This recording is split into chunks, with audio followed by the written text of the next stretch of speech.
Good morning, ladies and gentlemen. Very happy to be here.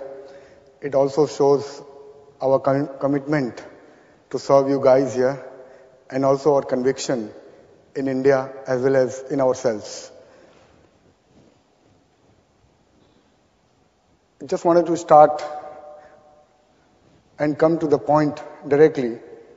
So if you can see, these are few slides of returns. So the green is what you made if you were invested in UK. The orange is what you made if you were invested with any index fund of India. The black is what you made if you're invested in any mid-cap fund. And the blue is what you made if you're invested with Reliance. So we made 3,500% return in the last 15 years for our investors, and this is dollar term returns. I also wanted to start from this slide for a simple reason, because I have been traveling and meeting many people across the world, and I have traveled here as well. A lot of people in this part of the world feel happy to allocate 3 to 5% of their resources in emerging markets, and that too go through products like ETF, which are investing in these countries. So you know what the difference could be if you go through a simple ETF product and if you go through someone who knows the country.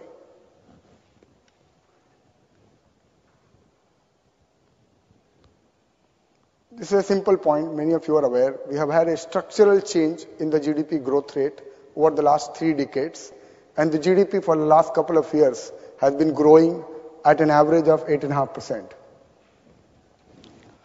To our mind, when we look at the growth trajectory of the other emerging markets, for us, it may have just been the beginning.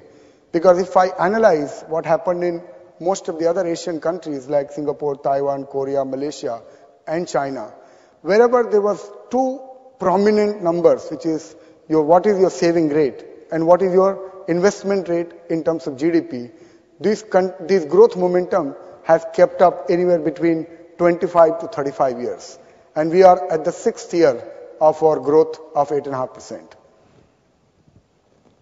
What could happen over the next 10 years? Let's not talk long of 25 years. So we are currently at $1.6 trillion in terms of GDP. And as I progress, hopefully I'll be able to convince all of you that this 8% growth over the next 10 years looks very, very sustainable.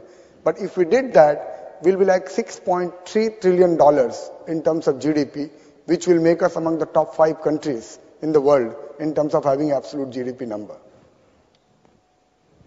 What could it mean for the markets? A lot of people feel that if they didn't participate in the first slide, which I showed, maybe the story is over. Maybe the story was just the trailer and the movie is yet to come. If you see, we are at only $1.6 trillion in terms of market cap. And given that we are at 8.5% growth, if the GDP grows to 6.3 trillion, our market cap could easily be one time to our GDP. And with the market cap over the next 10 years could be $6.3 trillion, which is, in other words, there is $4 trillion of more wealth creation which is left over the next 10 years. These are the few drivers. Let me just go through them individually. So what makes us very excited about the India story? In one slide, this is what it is. We believe that consumption is set to explode because there are 1 billion people, and as the per capita income rises, they will consume more. Infrastructure, a lot of you read about infrastructure and lack of infrastructure in India. So for the country, it has been a big problem over the last 15, 20, 50 years, but that is the biggest opportunity if I look at it from the investment point of view, and saving and investments. If you see the development and if you observe the history, wherever there is a middle class growth of people, which is the average age has become between 20 to 30 years, the country has just exploded.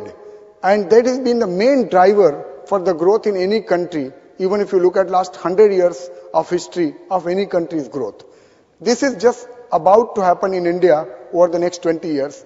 Our population is going to get more and more young as the time passes by, and this will be the biggest growth driver for us in this time frame. I can go on and on. Basically, in absolute term, over the next 5 years, the consumption could go from $1.2 trillion to $2.9 trillion.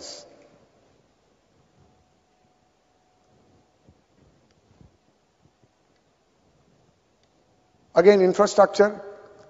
One reason the infrastructure has picked up over the last few years. Just to give you one example, since the time of independence, we added like 2,500 megawatts of power capacity for last 60 years. Over the next 10 years, we are going to add minimum of 20,000 megawatts every year. And that has been the trend for the last 1 or 2 years. So that is like 10 times more addition per year in the power sector alone over the next 10 years.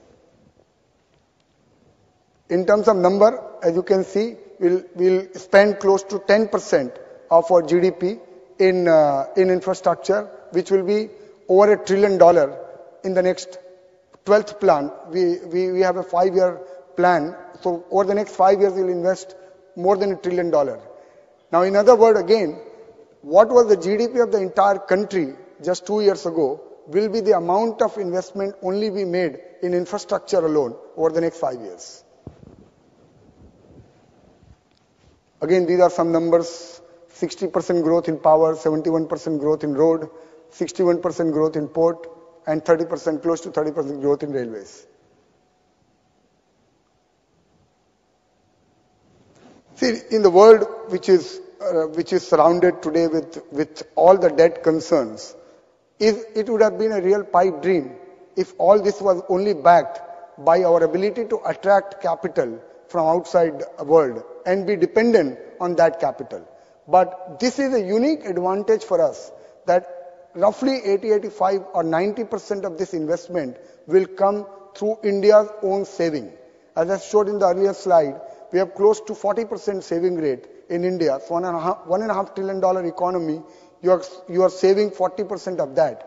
If the economy grows to $4 trillion, then if you maintain that saving rate, so most of the money which we need will come out of our own saving, and which is why the story of investment and story of infrastructure investment is more sustainable than a lot of other parts of the world.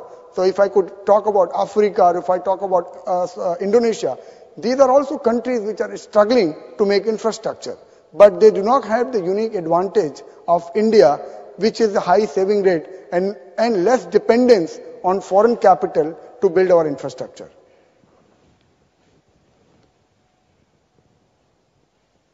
Again, if you look at it, basically, how does it percolate down in terms of markets? So we are the 4th largest market in the world in terms of number of equity shares traded. We are the 2nd largest in the world in terms of options trading. We are the 3rd largest in terms of index futures. So it's a fairly large and liquid market for people to participate, get in and get out. How is India placed? So when I talked in the beginning that most people invest in emerging market, they don't invest into specific countries. How is India placed vis-a-vis other emerging markets which are growing or which have the same promise? If you look at again on 6 or 7 parameters, we have distinct advantage. A, in terms of GDP growth rate, we are only 2nd to China. In terms of saving rate, again we are only 2nd to Singapore and China. In terms of our dependence on exports, which is a very vital world today, considering where the world is going, we are only 12% of our economy is dependent on exports. Rest all is dependent on domestic side. Short-term external debt, again only 18.4% of the total debt has come from outside the world. Rest all is the internal debt. If you look at, this is most important for me, how diversified the market is. So when you talk about Russia being available at 7 times P multiple and India trading at maybe 13 or 14 P multiple, you have to look at what is the diversity and what is the concentration risk in these markets. So in terms of non-commodity, we have 75% and commodities is only 25%. But in case of Russia, 70% is commodity, which is very cyclical, and only 30% is non-commodity. One slide which I missed was the only barometer for stock prices is return on equity. We have one of the highest return on equity in the world, which is close to 18% on the overall Sensex companies. What is in store over the next 4 years? This is a slide from one of the top brokers in India. They expect the earnings to grow 23% between 2011 and 2014. This is the index earning. Again, when you are sitting here, one day you just read a Financial Times and you believe that valuations have got very, very expensive, and most of you get, somewhat nervous and panic. We are nowhere near any bubble area. We are still, like for a country which has 25% kind of growth rate possible, 16, 17 times P multiple for the overall index cannot be talked bubble valuation. Again, I would be doing injustice to this presentation if I didn't highlight you. We have some significant risk over the next 2, 3, 6 months, which is high inflation because of high commodity prices which are ruling in the world. And onion price has become a matter of laughter around the world that India is paying 100 rupees a kg to purchase onion. Trust me, it is just a 1 month phenomena. Next month the heading will change all over again. And so there is clearly risk of inflation, of oil prices. If oil goes to $150, then clearly all the growth which I am talking about will get shifted.